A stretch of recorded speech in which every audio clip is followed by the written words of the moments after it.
지금부터는 변영인 대표님의 진가를 발휘할 시간이죠. 변 대표님을 알면 공시가 보이고 공시가 보이면 주가가 보인다. 국내 최고 기업 공시 분석 전문가와 함께하는 수상한 공시 바로 시작해 보겠습니다. 네, 오늘 첫 번째로 다뤄볼 내용은요. 바로 중국 시장 뚫은 펄어비스 하반기 실적 레벨업 살펴보겠습니다. 네, 온라인 게임 및 소프트웨어 개발과 판매를 목적으로 2010년 9월에 설립됐고 또 2017년 9월에 코스닥 시장에 상장한 회사입니다. 주 사업으로는 게임 소프트웨어의 개발, 그리고 퍼블리싱 사업 등을 영위하고 있고요. 검은 사막 및 섀도우 아레나, 검은 사막 모바일, 검은 사막 콘솔 등의 게임을 지역별로 퍼블리셔를 통해 서비스하고 있습니다. 또한 2020년 4월에는 일본 지역 서비스를 직접 서비스로 전환하고 또 5월 섀도우 아레나 얼리 액세스 글로벌 서비스를 시작한 바 있는데요. 지난해 실적 이어서 살펴보겠습니다. 네, 지난해 실적은 연결 기준으로 매출액 4,888억 원, 영업이익은 1,573억 원, 당기순이익은 993억 원을 기록했고요. 이는 2019년 대비해서 매출은 8.8% 감소, 영업이익은 4.4%가 증가, 순이익은 37%가 감소한 겁니다. 네, 최근 1분기 실적도 살펴보겠습니다. 1분기 실적 매출액은 1,009억 원, 영업이익은 131억 원, 분기이익은 207억 원을 기록했고 전년 동기 대비 매출액과 영업이익은 각각 4.5% 그리고 34.5% 감소, 분기순이익은 1,781.8% 대폭 증가한 바 있습니다. 네, 펄어비스 지난 2월이었죠. 유통 주식수 확대를 위해서 5대1 액면 분할 공시를 했었습니다. 분할 전 주당 액면가액 500원에서 이 분할 후 100원으로 결정하면서 기존의 보통주 1,318만 9,850주가 6,594만 9,250주로 약 5배가량 증가한 바 있었는데요. 지난 4년간 사실상 한한령으로 이 국내 게임은 중국 시장에서 별다른 성과를 내지 못했습니다. 네, 그런데 좋은 소식이 들려왔죠. 이번에 펄어비스가 중국 내 게임 서비스 허가를 받았다고요? 네, 바로 28일이었습니다. 언론을 통해서 우리가 좀 보도가 된 것처럼 중국 시장에서 이 파노를 따냈다. 네. 자, 이 파노 좀 용어가 좀 어렵죠? 자, 뭐라면 이 중국 시장 안에서 이 게임을 서비스로 할 수 있는 이 영업의 권리, 즉 허가를 뜯겠다. 그러니까 게임을 출시하기 위해서 이 중국 당국의 어떤 승인을 받아야 되는데 이 지난 2017년도부터 우리가 이 중국의 사드 사태가 좀 불거지면서 이 국내의 어떤 이 게임 시장이 이 파노 허가 이후에 이 서비스했던 이 게임이 돌연 중단이 되거나 맞아요. 진행되던 사업들이 좀 철수가 되거나 외형이 크게 좀 축소되는 이 사업상이 좀 불이익을 좀 받으면서 게임 산업이 이 중국 시장 내에서 좀 다소 위축되는 그런 경향들이 좀 있었습니다. 그런데 지금 이 작년부터 시작된 이 코로나19의 이 팬데믹 속에서 이 게임업이 이 작년에 실적 호조가 좀 있었거든요. 대표적인 카카오 게임즈, 그 다음에 NC소프트, 넷마블까지 해서 실적적인 어떤 호조 요인이 있었는데 이 펄어비스도 이런 부분에 대한 어떤 수혜가 좀 기록은 됐지만 유독 중국 시장에서 어떤 매출 파이를 크게 확장시킬 수 있는 어떤 요인은 좀 다소 좀 미미했다. 그렇기 때문에 지금 우리가 이제 크래프톤의 이 배틀그라운드가 이 전 세계에 서비스된 거와는 좀 다르게 이 펄어비스의 이 게임이죠. 검은 사막. 이 게임이 저는 잘 모르겠는데 앵커님 좀 아시나요? 저도 사실 게임을 즐겨 하지 않아서 모르는데 어떤 네. 게임인지 대충 들었어요. 네, 이게 굉장히 유명하다고 인기가 하더라고요. 좀 많은 그런 게임으로 좀 제가 전에 들었습니다. 제가 시간이 되면 좀 한번 해볼 텐데 저도 함께. 예, 아직은 잘 모르기 때문에 자, 어찌됐든 이 게임 서비스 산업 자체가 이제 중국 시장에서의 어떤 이 파노 허가 이후에 3개월간의 이 준비 기간들을 좀 거치다 보면 이후에 실적적으로 좀 이어질 수 있는 요인인데 자, 주목되는 포인트가 하나 있습니다.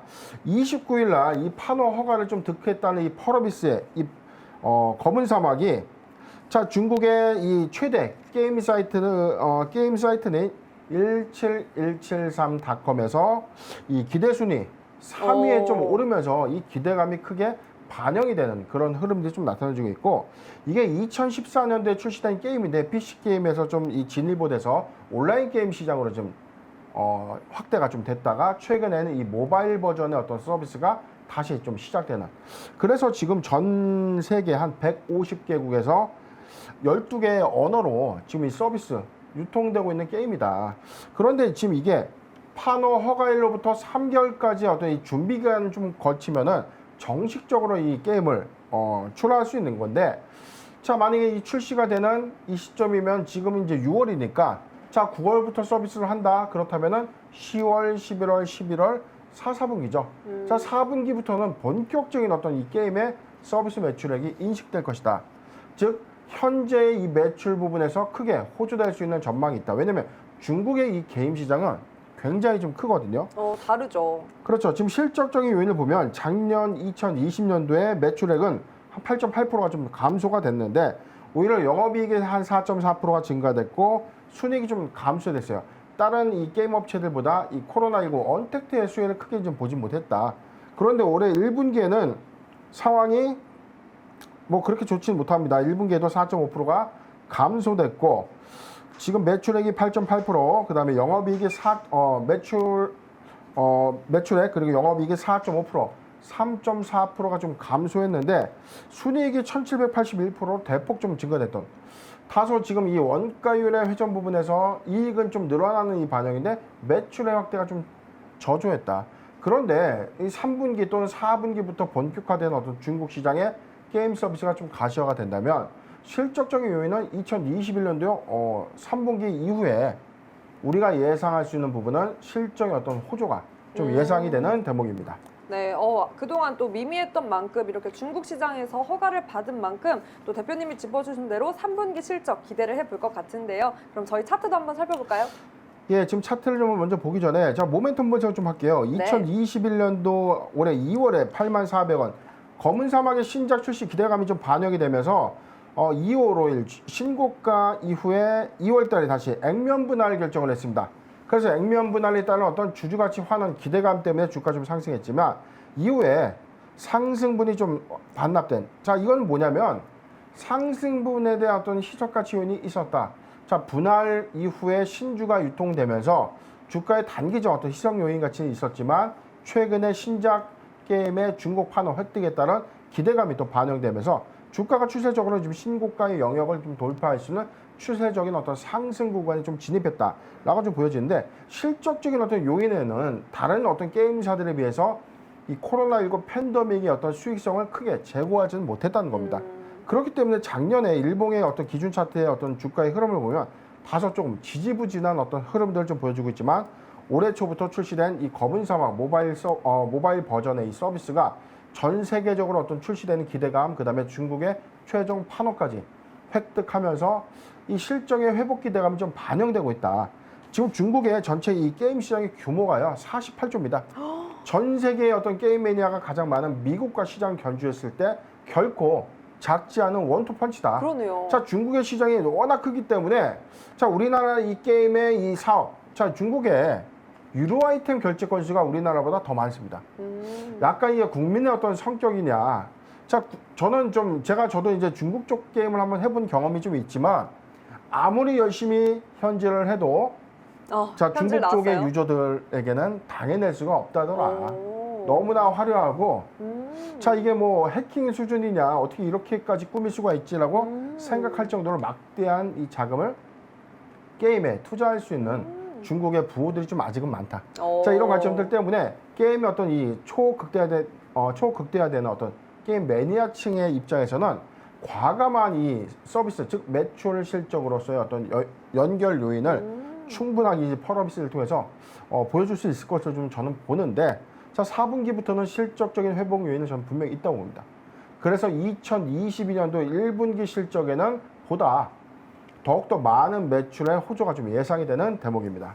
자, 일단 뭐 분석을 좀 해드리겠습니다. 네. 일봉상의 이 저점의 영역대로 보여주는 42,000원 구간에서 자, 주가는 게임 실적에 대한 어떤 기대감, 그 다음에 숫자가 따라와주는 실적 기대감 요인 반영되면서 탄탄한 1차 지지대 57,000원을 굳건하게 좀 지지해주고 있습니다.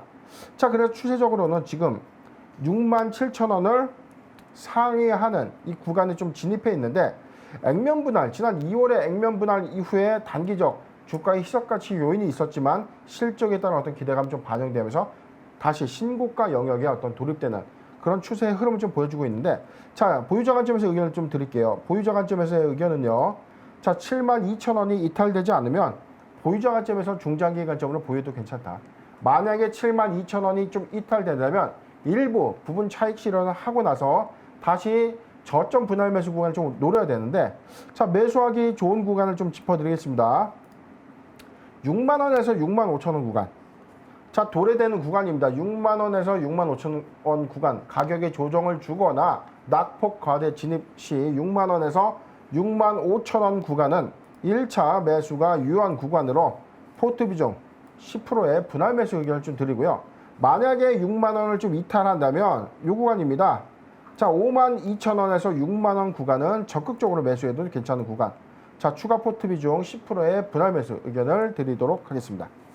네, 저희 중국 게임 시장을 뚫어서 이 하반기 탄탄한 실적 상승 모멘텀 기대되는 펄어비스 살펴봤습니다. 네, 타점 정리해드리겠습니다. 보유자분들 같은 경우에는 7만 2천 원 선 이탈하지 않는다면 중장기 관점에서 계속 보유하시고 네, 일부 차익 실현 후에 만약에 이 7만 2천 원을 이탈한다면 일부 차익 실현 후에 이 저점 구간 다시 한번 노리는 방법도 제시해 주셨습니다. 네, 신규 진입 노리시는 분들께서는 네, 6만 원에서 6만 5천 원 네, 조정 구간을 받는다면 이라는 전제 조건입니다. 6만 원에서 6만 5천 원 1차 매수 유효 구간으로 포트 비중은 10% 가져가는 분할 매수 전략 제시해 주셨습니다. 그리고 만약 6만 원 이탈한다면 5만 2천 원에서 6만 원 적극적 매수 구간으로 포트 비중은 10% 추가하는 분할 매수 전략 역시나 제시해 주셨습니다. 저희 그럼 계속해서 두 번째 내용 살펴보겠습니다. 네, 두 번째 바로 아미코젠입니다. 아미코젠 바이오 의약품 원재료 국산화 성큼 살펴보겠습니다. 네, 동사 2000년 5월 설립되어 2013년 기술 성장 기업으로 코스닥 시장에 상장한 회사입니다. 주 사업으로는 제약용 특수효소, 제약 단백질 분리용 친화성 레진 사업, 그리고 효소 기반 바이오 신소재와 완제품 사업, 그리고 건강 기능성 효소류의 제조 및 판매를 영위하고 있는데요. 유전자 진화 기술이란 유전자를 조작해서 이 대량 생산 조건에 적합하지 않은 효소의 특성을 개량한 후에 이 새로운 특수 효소를 만드는 기술을 말하고 있습니다. 지난해 실적을 살펴보면 연결 기준으로 매출액은 1,158억 원, 영업이익은 31억 원, 당기순이익은 322억 원을 기록했고요. 2019년과 비교해서 매출은 0.59% 증가, 그리고 영업이익과 순이익을 실현하면서 흑자로 전환한 바 있습니다. 최근 1분기 실적도 살펴보겠습니다. 1분기 실적은 매출액 306억 원, 영업이익은 8억 원, 분기 순손실은 13억 원을 기록했고 전년 동기 대비 매출액은 21.4% 증가, 그리고 영업이익을 기록하면서 흑자 전환했고 분기 순손실은 85.8%의 손실폭을 줄인 바가 있었습니다. 네, 아미코젠 시설 자금 투자와 타법인 출자 자금을 위해서 이번에 500억 원 규모의 자금 조달을 결정했다고요? 네, 공실제가 보도록 할게요. 바로 어제였습니다. 회사는 이 전환사채 발행 결정을 통해서 자금, 이 증권 발행 결과 공시를 했는데요. 먼저 원공시부터 보도록 하겠습니다. 회사는 지난 25일이었습니다. 제1회차 무기명식 무보증 3호 전환사채 발행 결정을 했는데, 자, 공모사채와의 3호사채에 대한 차이점 제가 방송에서 노래 좀 불러드렸습니다. 네. 공모는 3개월 이후에 주식으로 좀 전환할 수 있는 권리와 사채, 즉 원금과 이자를 받고 상환을 받을 수 있는 이 두 가지 어떤 권리 형태의 어떤 변종 이 증권을 우리가 사채라고 불립니다. 그런데 이 3호 전환 사채의 이 차이점은요. 자, 공모는 3개월이라는 이 단기, 그 다음에 증권신고서를 회사가 반드시 득해야 되는 금융당국의 이 승인을 좀 득해야 되는 어떤 절차가 좀 있지만 3호 전환 사채의 경우에는 투자자를 개별적으로 모집해야 되고 1년간 전매 제한, 즉 그렇죠. 1년간 전환도 할 수가 없고 정해진 어떤 기타 특정한 어떤 이슈가 없다면 상환도 요구할 수 없는 그런 채권입니다. 그런데 이제 3호 전환 사채 500억 원인데 사채 정관상의 잔여 발행 한도인 2천억 중에 500억 원의 이 자금 유치를 했습니다. 3번 자금 조달의 목적, 항상 중요하다고 강조드렸던 부분이죠. 회사의 이 발행, 자금 조달의 목적에 우리가 항상 좀 주목을 좀 해야 되는데 어떠한 용도에 따라서 사업 모멘텀이 좀 달라진다. 모집하는 자금이 빚을 갚거나 단순한 현재 사업을 위한 운영자금에 사용을 하거나 아니면 새로운 사업을 위한 영업양수자금 또는 타 회사의 지분을 좀 인수해서 신규 사업 내지는 공동사업의 어떤 형태 또는 기타 자금의 어떤 형태들, 그렇기 때문에 자금 사용 목적을 우리가 크게 좀 주목해 봐야 되는데 아미코젠의 경우에는 100억을 시설 자금으로 좀 배정을 했습니다. 그리고 400억 원을 타법인 증권 취득 자금으로 좀 배정을 했다. 자, 사채 이율도 표면과 만기 이자율을 모두 제로, 무이자다. 근데 이제 만기일이 2026년도죠. 자, 3년 후입니다. 3년 후가 아니죠. 2021년도니까 5년입니다. 자, 만기가 5년 조건에 무이자 조달이라는 이 파격적인 이 자금 조달 조건을 우리가 좀 주목을 해봐야 되는데 납입자도 좀 보도록 하겠습니다. 납입자는 삼성증권과 그다음에 중소기업 등으로 구성된 기관, 투자자가 전액 인수한다. 자, 삼성증권에서 440억, 나머지는 금융기관과 자, 미래셋 주식회사 등에서 납입을 하는 조건입니다. 구체적인 어떤 이 자금 사용 목적은 시설 자금에 대해서 100억, 그리고 타법인 출자 자금에 대해서 400억. 근데 시설 자금이 어떤 공장을 짓는 자금이나 생산 시설을 좀 보강하겠다. 자, 이 자금으로 지금 공시를 통해서 우리가 해석할 수 있는데, 자, 아미코젠 왜 중요한가? 2020년도에 제가 모 경제방송에서 자, 최애 종목이라고 제가 점 찍어드렸던 ST팜 기억하실 겁니다. 네. 자, ST팜의 올리고핵산제에 주목을 해야 된다. 코로나 팬데믹 이후에 추가적인 상승을 내고 있는 이 회사였지만 당시에는 이 mRNA 방식의 이 원료의약품의 필수 의약품 소재입니다. 자, 그 부분에 대한 우리가 주목성에 대해서 이미 예견을 해드렸고 글로벌 제약사와의 이 계약 관계에 우리가 주목을 좀 해야 된다. 그래서 당시에 주가 32,000원대로 좀 기억을 했지만 연말 안에 10만 원을 좀 돌파하면서 단기간 목표가를 좀 채웠던 그런 종목이었죠. 자, 아미코젠 제가 조심스럽지만 오늘 제가 확신적으로 좀 말씀드리는 종목이죠. 아미코젠 제2의 ST팜으로 봐도 괜찮다. 자, 이런 종목들을 제가 분석하는 이 맛이라는 게 있거든요. 네. 자, 아미코젠 처음부터 좀 살펴보도록 하겠습니다. 네, 도대체 어떤 또 모멘텀이 있길래 대표님께서 이렇게 제2의 최애 종목이다라고 하시는지 궁금한데요. 네. 자, 우리가 이 바이오 회사, 특히나 제약 바이오의 업종 중에서 개발 중인 신약이 파이프라인에 항상 집중을 합니다. 그래서 뭐 항암제, 무슨 연골 치료제, 무슨 뭐 치료제. 자, 치료제 임상 이후에 시판 허가까지 좀 이어진 이 절차는 네. 굉장한 시간과 많은 투자금을 필요로 합니다. 그렇기 때문에 어느 정도 기술력이 검증된 막대한 연구개발비가 수요되는 그런 어떤 이 파이프라인은 글로벌 제약사의 어떤 기술 이전을 통해서 추가적인 연구개발을 좀 이뤄가는 그런 케이스도 좀 많은데, 자, 이렇게 무한대로 이게 막연한 기대감만 갖고 결론이 좀 잘 나오지 않은 이 바이오 종목에 우리 투자자들이 대단히 많이 실망을 하고 있어요. 그래서 지금의 어떤 이 바이오 회사의 제약 바이오의 어떤 포트비 중에서는 실적을 좀 수반할 것이냐, 즉 개발 이후에 돈을 벌고 있느냐, 이익을 내고 있느냐에 대한 관점에 조금 더 좀 집중되는 그런 흐름들이 좀 있다는 거죠. ST팜 역시 매출이 일어나고 수익이 발생되고 있는 원료의약품 시장을 공략하고 있다. 그런데 아미코젠 역시 마찬가지입니다. 이 회사 주사업이요, 제약용 특수 효소, 그리고 제약 단백질 분리용 친화성 레진 사업, 그리고 효소 기반 바이오 신소재 및 완제품 사업. 자, 효소 그리고 레진 이 두 가지에 우리가 좀 주목을 해봐야 되는데, 자, 레진이라는 건 뭐냐면 이 단백질 정제에 필수적인, 자, 첨가제도 아닙니다. 이 신약 개발에 필수적인 어떤 이 소재다. 반드시 들어야 되는 이 소재가 전 세계적으로 2개에서 3개의 업체뿐이 없어요. 우리나라에선 전혀 국산화하지 못하고 전량을 수입에만 의존해야 되는 이 소재가 자, 국내에서 최초로 개발되고 있고 최초로 시험 양산이 진행되고 있는 회사가 바로 아미코젠이다. 정말 큰 경쟁력을 갖게 되는 거네요. 그렇죠. 지금 이 국산화 부분인데 이게 이 레진과 배지라고 불리는 이 세포 배양제인데 이 두 가지의 이 약물, 자, 필수 소재가 전 세계에 이 2개에서 3개의 어떤 이 제조사뿐이 없다는 거죠. 그런데 이 시장의 규모가 각각 조단위의 시장이다. 그런데 이게 국산에 만약에 성공돼서 국내 제약사에 공급할 수 있는 여러 가지 좀 갖춰준다면 당연한 시장 점유율을 찾아갈 수 있는 이 국산 기업이 될 것이다. 자, 이런 요인인데, 자, 이 500억 원의 이 기관 투자자 5년의 무이자 자금 조달에 우리가 좀 주목해 본다면 충분한 기술력은 검증되고 있다. 그리고 실적으로 좀 이어지는, 즉 양산, 시험 양산 이후에 본격적인 어떤 납품 실적이 가시화가 되지 않겠는가라는 기대감이 반영되고 있는 것입니다. 대표님 아주 모멘텀을 들으니까 저도 솔깃하고 기대가 되는데, 그럼 차트 보면서 더 정확하게 한번 짚어볼까요? 예, 차트를 잠깐 보도록 할게요. 지금 일봉상의 어떤 추세 저점에서는 잠깐 좀 분석을 다시 해드리겠습니다. 자, 일봉상의 저점 영역대는 자, 요 구간이죠. 자, 27,000원은 아미코젠의 저점의 영역대다.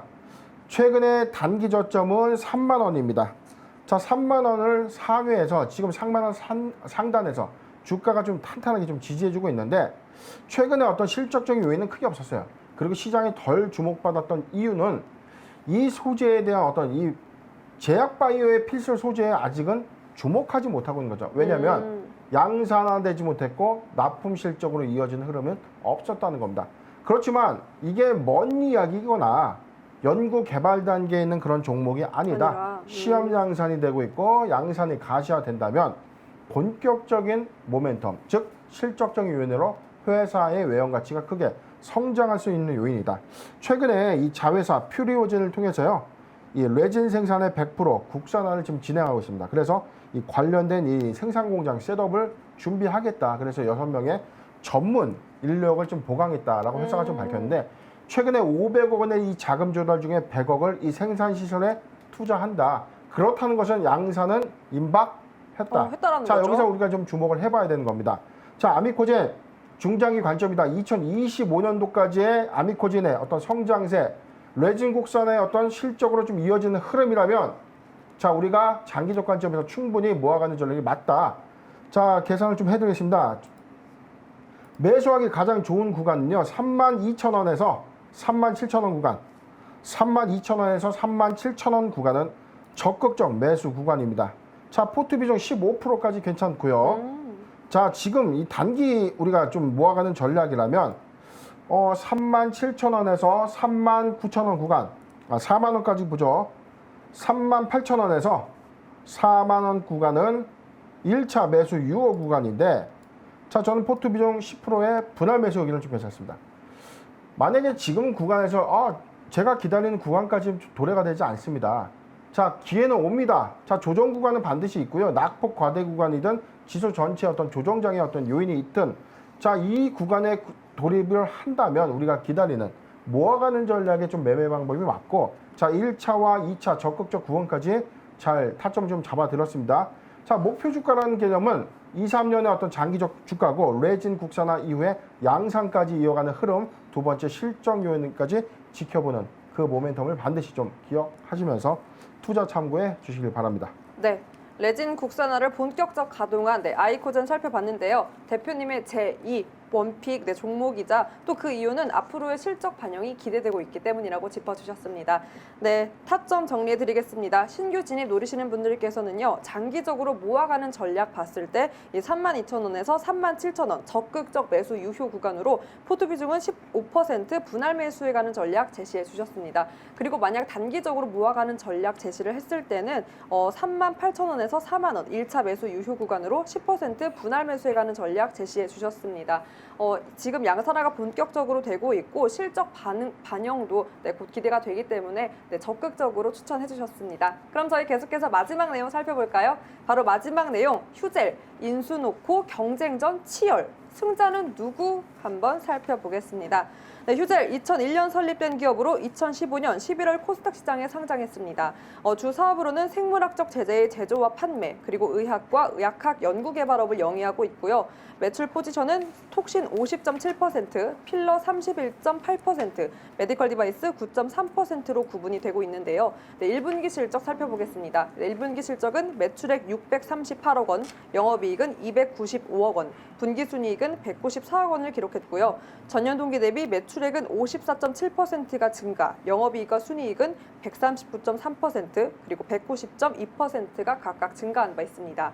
영업이익은 지난 4분기 역대 최대치를 갱신하면서 영업이익률은 46.2%를 기록한 바 있는데요. 지난 17일이었죠. 네, 한 매체는 신세계가 이 휴젤을 인수해서 화장품 보툴리눔 톡신 영역의 시너지를 도모하고 있다는 내용을 보도한 바 있었습니다. 이에 한국거래소는 전날 오전 이 신세계와 휴젤의 인수설 관련 조회 공시를 요구했는데요. 바로 답을 했죠. 이에 휴젤은 현재까지 구체적인 사항 정해진 바는 없다고 답을 했고요. 신세계 역시 휴젤 인수 관련해 검토한 바는 있지만 확정된 바는 없다고 답변을 했습니다. 그런데 이번에 GS그룹이 휴젤 인수 전에 뛰어들었다고요? 예, 지금 이게 좀 다소 이게 어떤 이 상황이냐 좀 이게 많이 좀 헷갈릴 수 그러니까요. 있습니다. 얼마 전에 신세계백화점에서 휴젤의 인수를 좀 추진하겠다. 그래서 휴젤의 최대 주주 측은 지분 매각을 검토하고 있다라고 좀 밝혔고, 신세계는 우리도 검토하고 있지만 확정된 바는 없다라고 좀 발표된 이후에 또 다른 풍문이 또 제기가 된 겁니다. 잠깐 그러니까요. 공시해 보도록 할게요. 자, 지난 17일에 휴젤에 대해서 신세계백화점의 피인수 보도에 대해서 휴젤이 답을 했습니다. 네. 17일 날 답변을 통해서 회사 최대 주주에게 확인한 결과 최대 주주는 당사 지분 매각에 대해서 검토 중에 있다. 그러나 현재까지 아직 확정된 구체적인 사항이 없다. 1개월 이내에 재공시하겠다라고 좀 밝혔고요. 바로 어제였습니다. 또 조회공시 풍문 보도가 있었어. GS그룹에 피인수되는 게 맞습니까? 라고 또 물어보니까 회사는 답을 또 했습니다. 자, 내용을 좀 보도록 하겠습니다. GS그룹 피인수 보도에 대한 조회공시 답변. 당사의 최대 주주에게 확인한 결과 현재까지 구체적인 확정된 사항은 아직까지 없다. 아까 신세계 건과 복사하기 붙여넣기 똑같죠? 네. 자, 토시가 안 틀립니다. 자, 이게 뭔가 아주 어렵습니다. 자, 뭐냐면 휴젤은 최대 주주가 지분 매각을 하는 것은 맞다. 그런데 GS의 입장도 한번 들어볼 필요가 있습니다. 자, GS의 이 공시를 한번 더 살펴보도록 하죠. GS도 답변을 했는데요. 자, 내용을 보도록 하겠습니다. GS 휴젤 인수 추진 보도에 대해서 조회 공시 답변입니다. 당사는 보도된 휴젤 인수와 관련해서 컨소시엄 참여를 통한 소수 지분 투자 방안을 검토하고 있다. 그런데 현재까지 확정된 바가 없다. 자, 지난번 신세계백화점과 차이점이 있습니다. 자, 어떤 차이가 있죠? 컨소시엄을 참여해서 네. 소수의 지분을 투자 방안을 검토하고 있다. 자, 이거 뭐 인수냐 단순 투자나 좀 헷갈리는 겁니다. 그러네요. 자, 언론을 통해서 GS그룹의 인수전은 참여는 좀 가시화가 된 것은 맞습니다. 지금 뭐냐면 GS그룹이 지금 미래 먹거리가 좀 없다. 지금 어떤 내용이냐면 주력계에서는 이 GS칼텍스 그리고 GS에너지 등이 정유 업종이기 때문에 이게 이 성장성이 한계에 좀 봉착했다. 전 세계적으로 친환경 에너지 정책 기조로 바뀌고 있고 탈탄소 사회로 좀 지향하고 있기 때문에 그렇죠. GS그룹의 입장에서는 새로운 어떤 이 사업 영역, 즉 사업의 다각화를 검토하지 않을 수가 없다는 겁니다. 자, 이렇기 때문에 이 휴젤은 이 톡신제제 점유율 1위의 시장으로서 사실 뭐 메리트가 좀 있는 그런 어떤 이 업종이 아닌가라는 시너지. 자, 신세계도 마찬가지죠. 신세계도 기존의 화장품 회사 인수를 통해서 이 톡신제제의 어떤 유통, 이 양사 간의 어떤 시너지 부분을 좀 이야기를 좀 했는데 아직 결정된 건 없다는 겁니다. 지금 이 추정에서 예상되는 어떤 흐름들은 휴젤의 어떤 최대 주주 입장에서는 신세계와 GS그룹 간의 이런 어떤 매각에 대한 어떤 협상은 진행 중에 있다. 그런데 아직까지 확정된 것은 없는데 이게 28일 날 이 투자은행 쪽에 나온 의견들입니다. 이 투자은행 업계에 따르면요. 이 GS그룹이 휴젤을 통한 이 지분 44%를 좀 인수하겠다. 아까 이 컨소시엄 인수와는 조금 다소 온도차가 좀 있다는 그러네요. 겁니다. 자, 두 번째입니다. 인수 전에는 GS그룹 위에도 기존의 이 신세계와 글로벌 바이오 기업 등이 한 3군데 또는 4군데가 참여했다. 여기서 또 주목해야 되는 부분이 글로벌 바이오 기업의 참여다. 자, 그렇다면 매각 흥행이 있다. 자, 휴젤의 관점에서 단기적 매각 기대감이 있을 것이다. 그런데 한 가지 힌트가 있었습니다. 글로벌 바이오 기업들이 참여하는 이유. 단연 이 국내 1위의 보톡스 시장 점유율 1위입니다. 물론 메디톡스와 대웅 간의 어떤 이 톡신 전쟁 이후에 메디톡스의 경우에는 이 식약처로부터 일부 영업정지 처분, 그래서 매출 부분의 파이가 좀 다소 줄었습니다. 대웅제약 역시 이 나보타 소송에서 최종적으로 패소하면서 막대한 로열티나 이런 부분들, 자, 순이익에 어떤 영향을 줄 수 있는 어떤 경쟁력은 다소 상실되는 그런 흐름이었는데 이런 반사수혜를 휴젤이 보는 입장에서의 어떤 매각 흥행까지 이뤄가는 이런 그림들은 단기적 모멘텀으로 좀 작용할 수 있지 않을까라는 이 판단을 좀 해봅니다. 네, 대표님 또 살펴보니까요. 이 GS그룹이 신세계그룹이 써낸 것보다 높은 가격을 제시했다고 했는데 그렇다고 치면 이 인수 퍼센테이지가 높아진다는 건데 전 여기서 궁금한 게 GS가 정유 기업이잖아요. 그렇죠. 그럼 과연 이 정유 기업이 이 휴젤을 인수했을 때 어떤 시너지 효과를 기대할 수 있을까요? GS가 주력 계열사는 뭐 GS 칼텍스, GS 에너지가 있는데 또 GS 리테일이 또 있죠.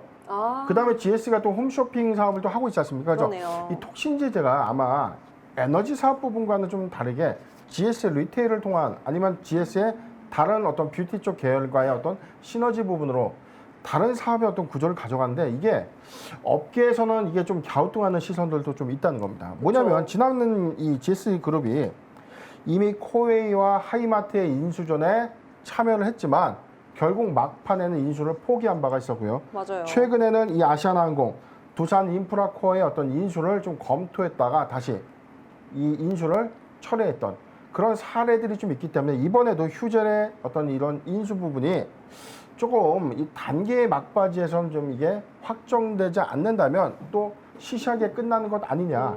그런데 이후에 어떤 스탠스 부분에서는 신세계의 어떤 적극성이 조금 다소 냉각된 그런 흐름들이 있죠. 왜냐하면 신세계 그룹 입장에서는 이베이 코리아의 어떤 지분 인수에 막대한 자금을 사용했기 때문에 그쵸. 추가적인 어떤 자금 부분이 좀 부담스러울 조금 수 있어요. 부담스러운 네. 어떤 환경적인 요인이 있다.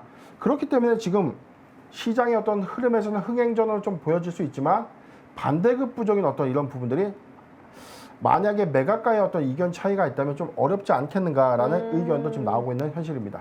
네, 그럼 저희 한번 차트도 같이 살펴볼까요? 네, 휴젤 뭐 제가 이 단기적인 신세계 그룹과의 어떤 1개월 이내에 매각 관련된 기대감 좀 반영될 것이다. 자, 이미 6월 17일 날 26만 5천 원의 신고가를 좀 갱신하면서 지금 추세적으로는 어떤 매각 흥행에 따른 어떤 기대감이 좀 반영되면서 주가가 좀 탄탄하게 좀 유지하고 있는 흐름인데, 자, 보유자 관점에서 제가 의견을 좀 드렸습니다. 22만 원이 이탈되지 않는다면 보유 관점이 맞다. 자, 보수 관점에서 다시 좀 잡아드릴게요. 자, 지난번에 저희가 17일 날 다뤘던 이 날짜에는 휴젤 22만 원, 21만 원이 이탈되지 않는다면 보유 관점이 맞다. 매각 흥행에 따른 어떤 기대감 때문에 주가는 추가적인 상승 여력은 있다라고 좀 분석을 좀 해드렸고, 단기 추세적인 부분에서도 22만 원이 22만 5천 원이 이탈되지 않는다면 자, 보유 구간이 맞다. 만약에 우리도 단기적인 어떤 이 모멘텀 휴젤의 반기 실적에 대한 어떤 기대감을 좀 갖는 단기에 우리가 이 상승 요인을 좀 뭐 보고 싶다. 자, 단기적 관점 투자합니다. 자, 이탈가는요. 다시 좀 설정해 드리겠습니다. 자, 이탈가는 20만 원입니다. 20만 원을 이탈가로 잡고, 자, 시초 진입가는 21만 원에서 죄송합니다. 21만 원이 아니죠. 22만 원에서 23만 원 구간. 자, 22만 원에서 23만 원 구간은 포트 비중 10% 미만의 분할 매수. 자, 목표는 반기 실적 보고서 플러스 자, 휴젤 매각 기대감이 반영되는 추세적인 어떤 흐름까지 가져가시는 그런 흐름으로 투자 제시해 드리겠습니다. 네, GS도 합세한 휴젤 인수전에 대해서 저희 함께 살펴봤는데요. 기 보유자분들 같은 경우에는 지난 17일에 저희가 방송을 했었는데 22만 원 이탈하지 않는다면 계속 보유하라고 네, 매각 기대감으로 추가적 상승 여력은 있다라고 짚어주셨습니다. 네, 하지만 단기적 관점 조금 더 보수적으로 봤을 때 22만 5천 원 이탈하지 않는다면 계속 보유하면 좋겠다라고 다시 한번 제시해 주셨습니다. 네, 그리고 신규 진입 노리시는 분들께서는요. 22만 원 선에서 23만 원 매수 유효 구간으로 포트 비중은 10% 미만으로 분할 매수해 가는 전략 제시해 주셨습니다. 네, 저희 수상한 공시 여기서 마무리를 하도록 하고요. 현재 시간 3시 41분을 지나고 있습니다. 네, 오늘은 남세라 아나운서 연결해서 자세한 장 마감 상황 짚어보도록 하겠습니다.